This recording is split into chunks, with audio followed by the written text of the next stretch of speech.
विनोदाच्या garage मध्ये पुन्हा सगळ्यांचं स्वागत आहे. 1 2 साडे माडे 3 ज्याचं नाव आहे क्लोजअप. आता हसा मराठीत. आणि बरं का दादा, पुढची जी गाडी येते ना ती गाडी अशी ना वळणं घेत चालणारी बरं का. आणि तिचा हेडलाईट जो असतो ना तो नेहमी असं खाली खाली असतो, असं असतो. 75 सालचं मॉडेल येते. बोलू त्या गाडीला? चालेल. अजित कुमार कोष्टी या.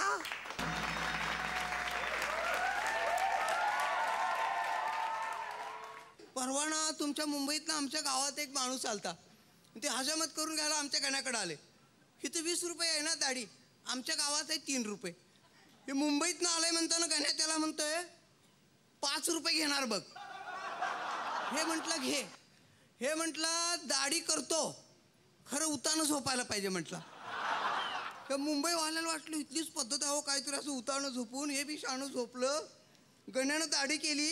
हे उठून मुंबईवाला म्हटलं हे बघ 5 रुपये ठरलं की नाही आपलं, हे घे 10 रुपये देतो खरं मला उतानं का झोपवलं तर सांग म्हटलं.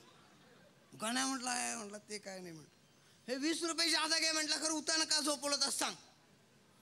गण्यानं ते 20 रुपये घेतलं. म्हणला काय सांगायचं म्हटला, मी जिवंत माणसाची पहिलाच दाढी केलो म्हटला. त्यानं असलं मार खाल्लं. ह्या धंद्यात काय राम नाही म्हणून हे शहाणं गेले प्रौढ साक्षरतेच्या वर्गात.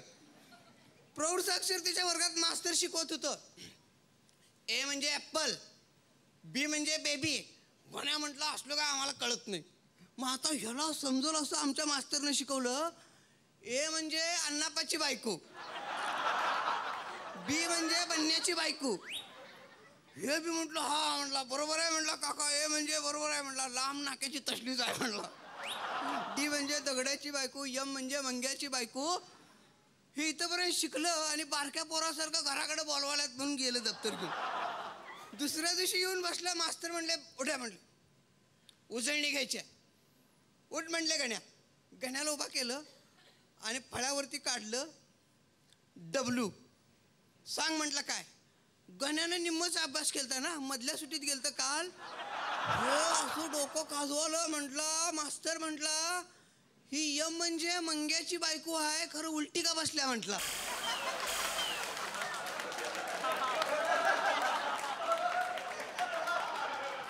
ना शाळा शिकून कथा लेखनाचा छंद लागलाय. मी कसं विनोदी लिहितो तसं माझा दोस्त आहे ते बी. खरं ना सर ते कथा असली लिहितंय. त्याची कथा कोण वाचलं तर त्याचं तोंड सुचते आणि ते मरतंय. लजून मेलात गावात. त्यानं 10,000 रुपयाची पैज लावल्या. कोण माझी कथा वाचेल त्याला 10,000 रुपये. हे कोण जात नाही. ते आमच्या गावात शेजार एक निबारघट्ट पैलवान आहे. ते आलं काय होते बघूया म्हणून. ते आलं त्यानं वाचली खाडखड आणि मेलं नाही. 10,000 रुपये घेऊन गेलं. गण्याला पण कळलं नाही. म्हटलं काय झालं. ते गेलेलं बघून दुसरं लगे आलं मी वाचतो म्हणून. ते पटकन मेलं. पुन्हा सगळे पटापटा मारायला लागली. आणि ते पैलवान 10,000 रुपये घेऊन गेले की नाही गण्याचं, ते एका महिन्याने मेलं. सगळी लोक गण्याकडे म्हणले भूत भानाटीच काय तर प्रकार करतेस म्हणले. काय सांग. गण्या म्हटलं खरं सांगू का म्हटला, त्या पैलवानाला ती कथा एका महिन्यानं समजली म्हटलं. त्याला इतकं मारलं ना गण्याला. सारखं प्रत्येक धंद्याचा पेश आहे हो. हे दिल्लीला गेलं पळून. रेल्वेत बसलं होतं.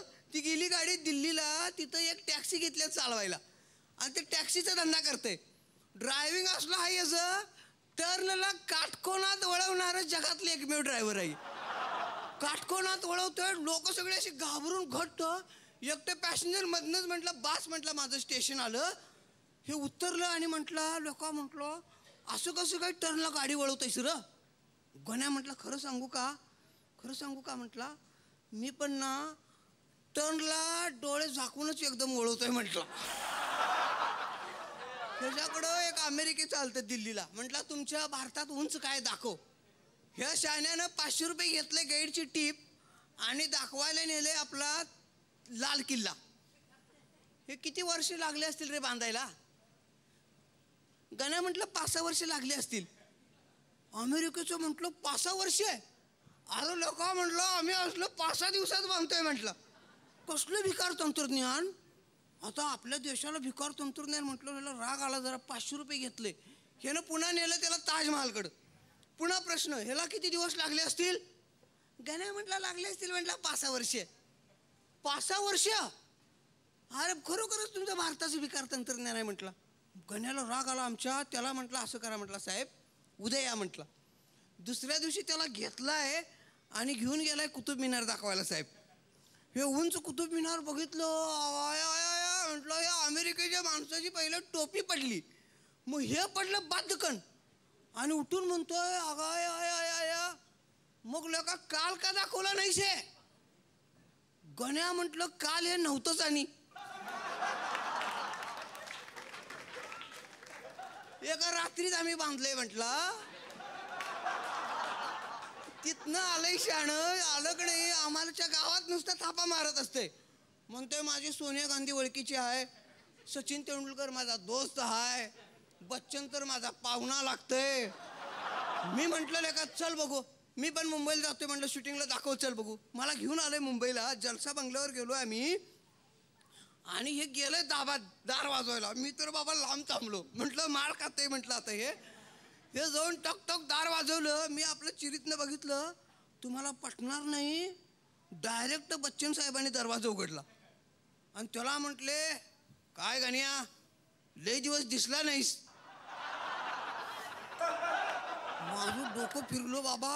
म्हटलं काय हे वशिला, म्हटलं मी तर आपलं लांब बघत होतो. दार वडून घेतलं, म्हटलं आता दार बंद करून याला मारत्यात म्हटलं.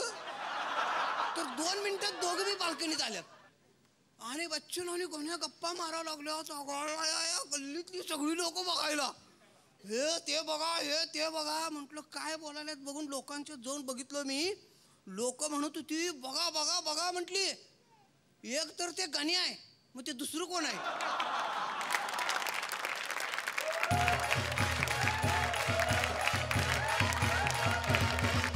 काय दादा, कशी वाटली ही गाडी? तुम्ही उत्तम परफॉर्मन्स दिलात. तुम्हाला सातत्याने प्रतिसाद आहे प्रेक्षकांचा आणि तो सातत्याने वाढत राहो आणि तुम्हाला तुमच्या इप्सित ध्येयाकडे त्याने पोहोचवावं असं मला खूप मनोमन वाटतं. तुम्हाला शुभेच्छा.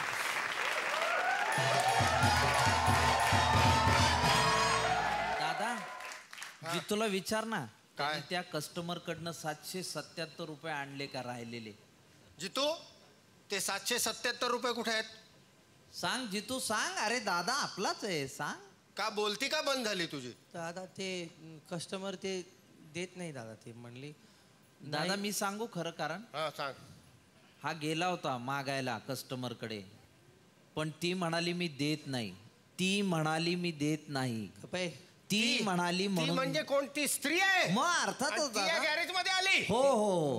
आणि हिने तिची गाडी रिपेअर केली आहे. काय काय खरं पुन्हा एकदा खरं सांग. हो, यांनी तिची गाडी रिपेअर केली. तू पण सामील आहेस का त्याच्यात? नाही, मला नंतर कळलं ना, बबन कडनं कळलं मला. दादा दादा दादा नाही, दादा मला मारणार. त्याआधी काय